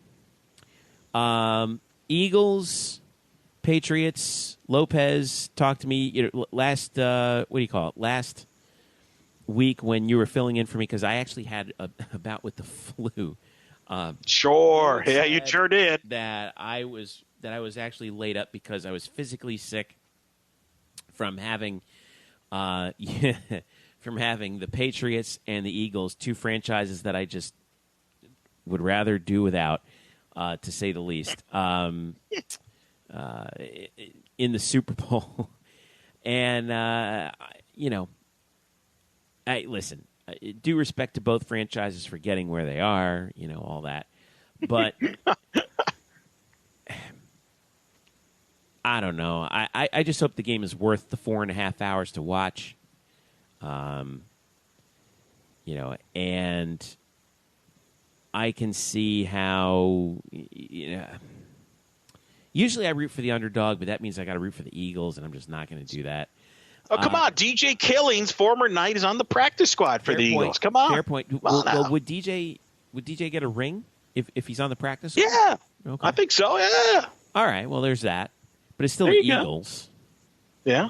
So, another fun little fact that I found out, Doug Peterson, head coach of the Eagles, actually got a former Miami Dolphin, was the guy on the field who locked up Don Shula's 325th victory, which pushed him past George Halas for number 1 all time in the NFL at Philadelphia, interestingly enough. Yep, I watched that game as a kid. I remember that. Scott Mitchell had gotten hurt. Got hurt, right? He separated his shoulder in that game. And Peterson came in and basically did a lot of handing the ball off to Bernie Parmalee, and locked up that game. So Peterson later went on to the Green Bay Packers, where he latched on with Mike Holmgren and kind of got himself involved in that whole sort of Packers West Coast, Mike Holmgren, Mike McCarthy, orbit, if you will, and Andy Reid and whatnot. And was also the quarterback. This is my favorite little bit about him. Was a backup quarterback with the New York, New Jersey Knights of the World League in 1992. He backed up. Interestingly enough, he was the third stringer behind 2 names that, if you're an old football guy, you'll remember. One's named Reggie Slack, who was a quarterback at Auburn and was a backup to Warren Moon with the Houston Oilers. Mouse Davis was the head coach of that team. They ran the run and shoot back when the run and shoot was a new thing. And actually, a current coach, Brent Pease, was the number 2 guy. And if you're a Florida fan, you know who Brent Pease is. He was the offensive coordinator at, I believe, at Florida. He's now the offensive coordinator at UTEP. But that's an interesting little fact that I wanted to. Oh boy! I'm sure your audience is real fired up about that. Anya on that one. Well, folks remember the Orlando Thunder, right? And Scott Mitchell played for the Orlando Thunder, and that's something that people that people don't shouldn't. Are you just doing that because Trey's from Nightline, like, was a part of the Orlando Thunder? Is Trace, that Trace knows who those guys are. Shout out to Trace. He knows what's going on with that. Who do you want to win this game, Lopez? Because I don't. I don't. Obviously, as a Dolphin fan, I would prefer the Eagles to win this game, but I'm also a realist. The Patriots are going to win this game. There's a difference between who you want to win and who do you think will win. Yeah, I want the Eagles to win. That's a no-brainer. But you think the Patriots will win? Okay. Oh, yeah. Especially I mean, it doesn't help that I just finished watching 30 for 30, the two Bills. I mean, Bill Belichick is a genius. I mean, unfortunately, I think Nick Foles is going to go back to reality, and I think Belichick will have a scheme that'll force Nick Foles to not, play like Nick Foles did before the playoffs. So, unfortunately, I think the Patriots win. I think Brady, they get their 6. Interesting little kind of weird deal here. Think about this.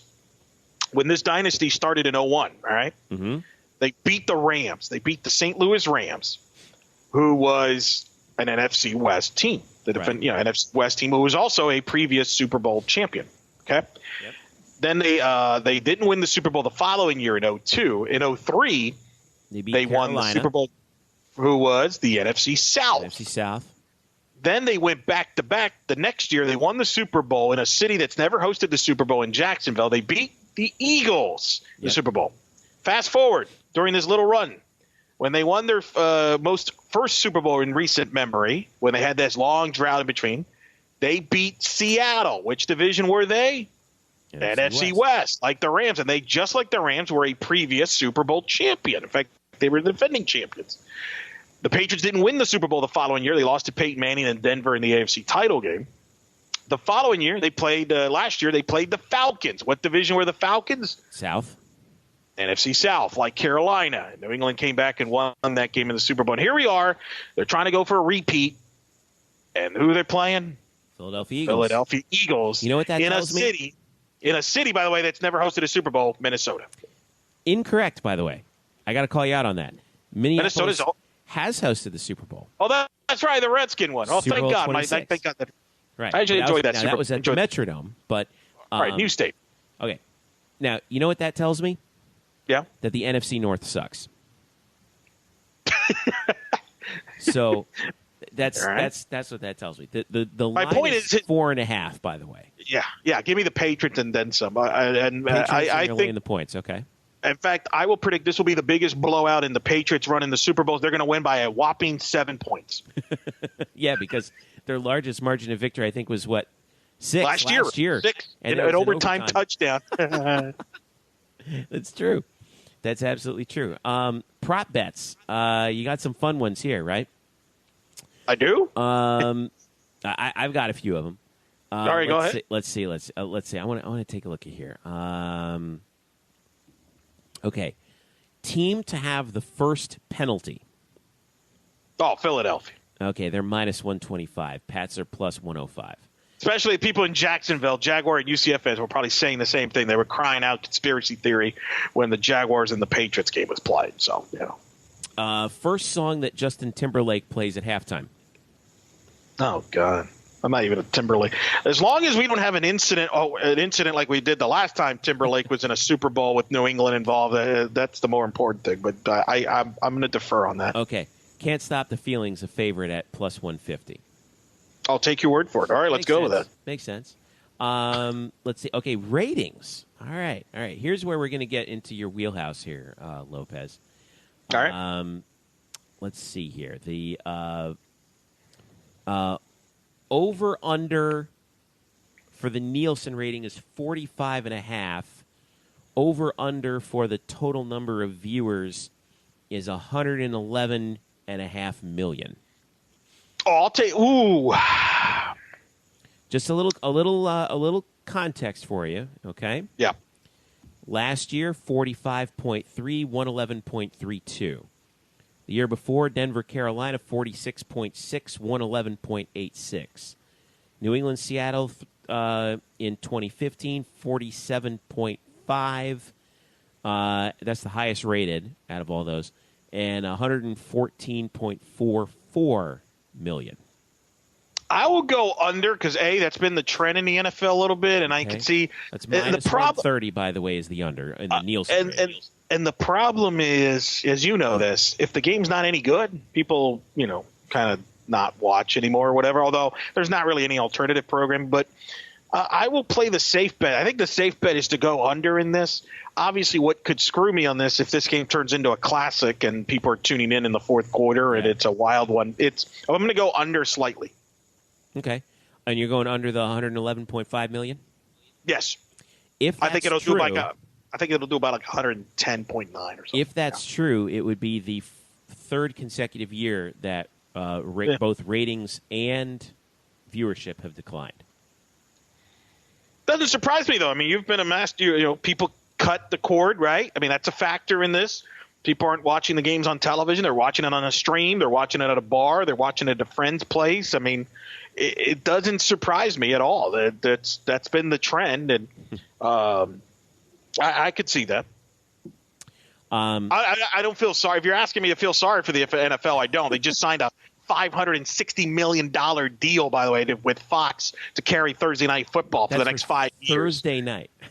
Yeah, Thursday night. Remember that? Yeah, the one that nobody wants, right? The day that nobody wants to play. Oh, $560 million. There's still a demand. Okay, here we go. Will any player break the Super Bowl record set last year of 466 passing yards? Yes, plus 1,000. No, minus 3,000. No, I will say no, because I think both defenses are good. And I think they'll be, I will say no.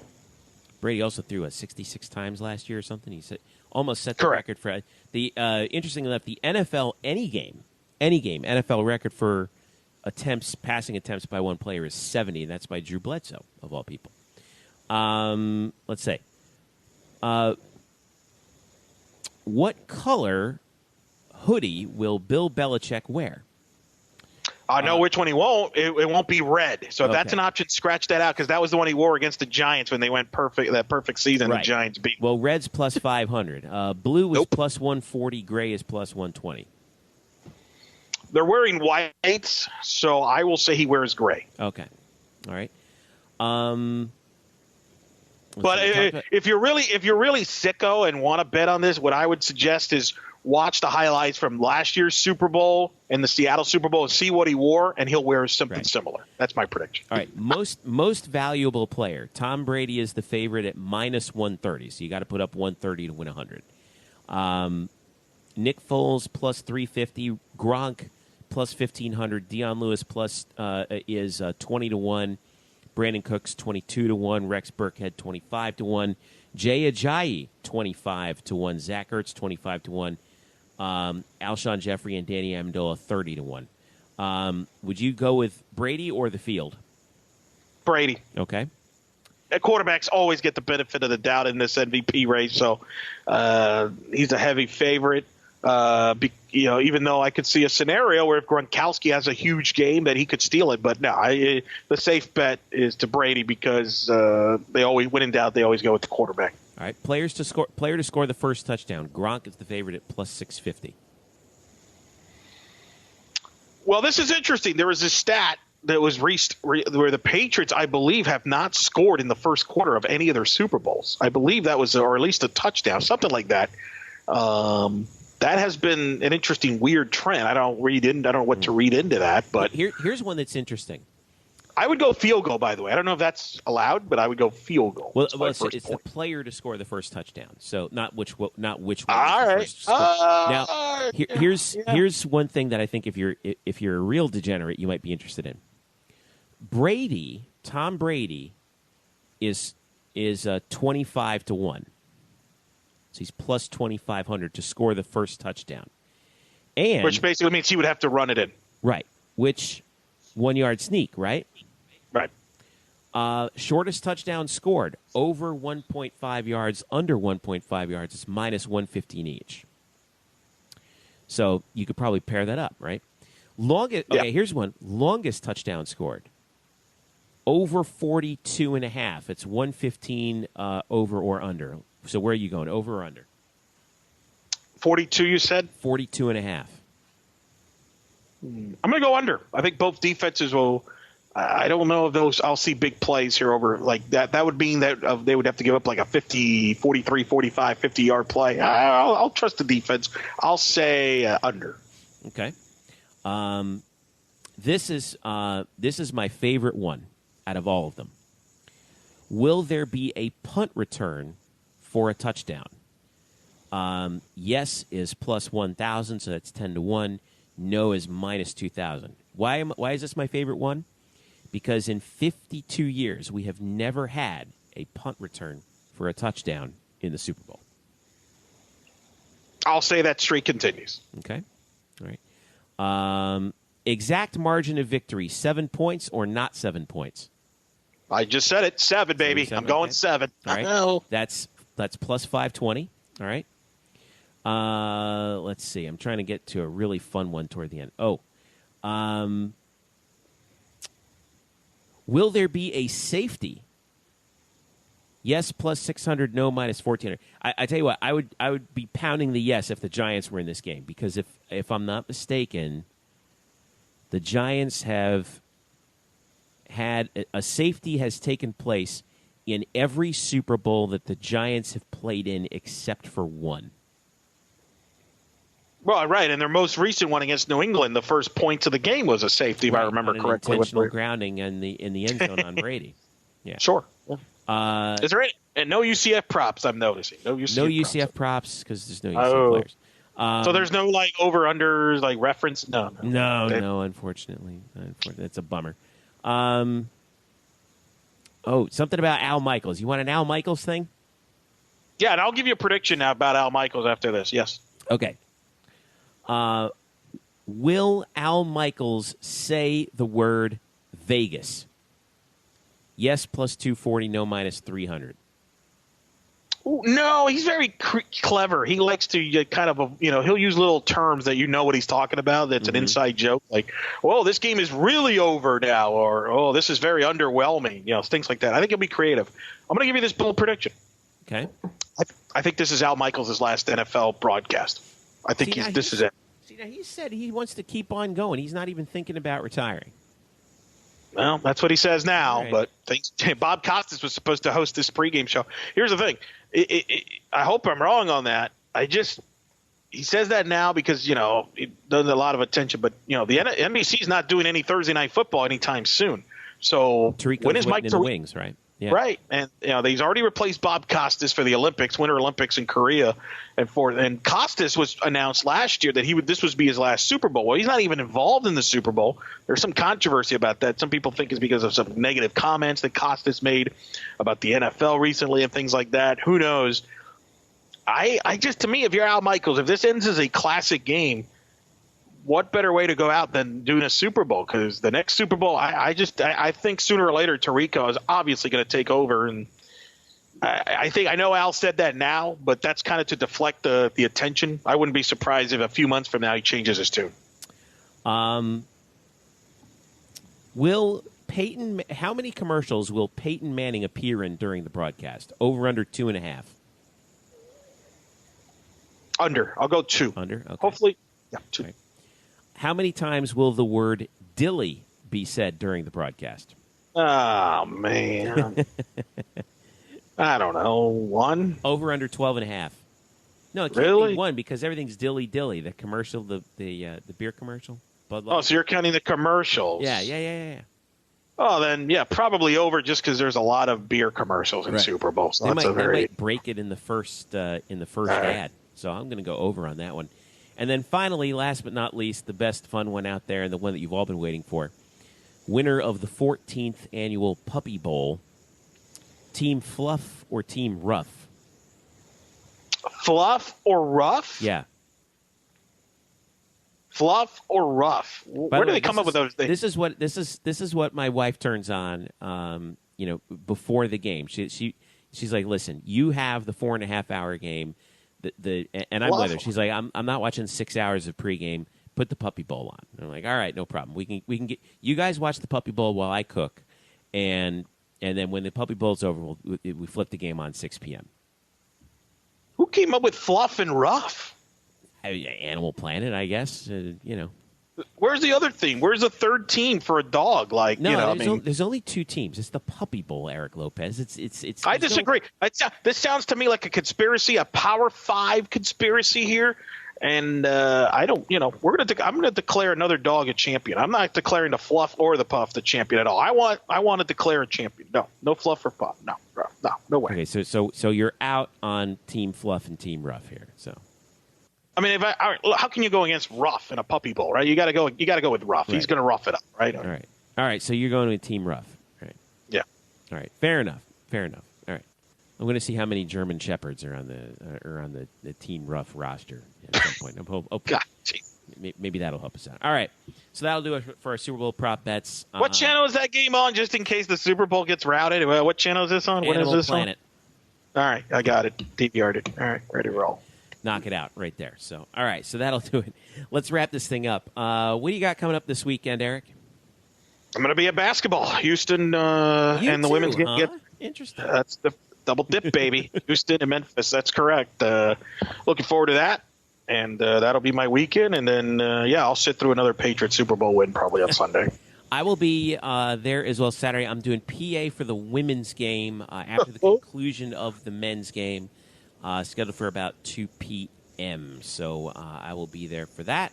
Hopefully everybody will stick around, watch the game, and give UCF women's basketball some love, because I think they deserve it right now. They could be getting ready to make some serious noise in the conference. So we'll see how it goes. All right. Let's finish this thing up, Eric Lopez. Once again, thanks to everyone watching, or thanks to everyone listening. We're not doing video yet, are we?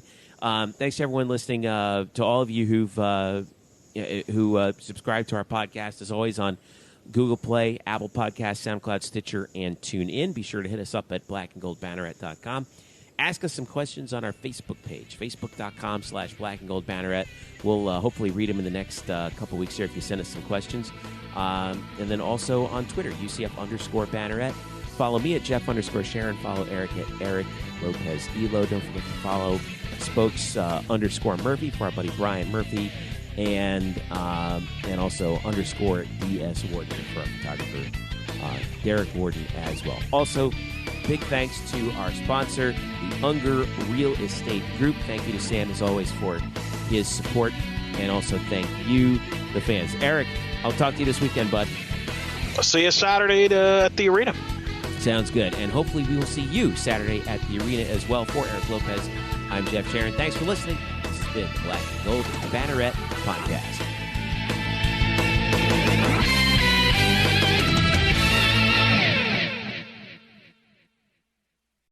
Today's episode is brought to you by Cars.com.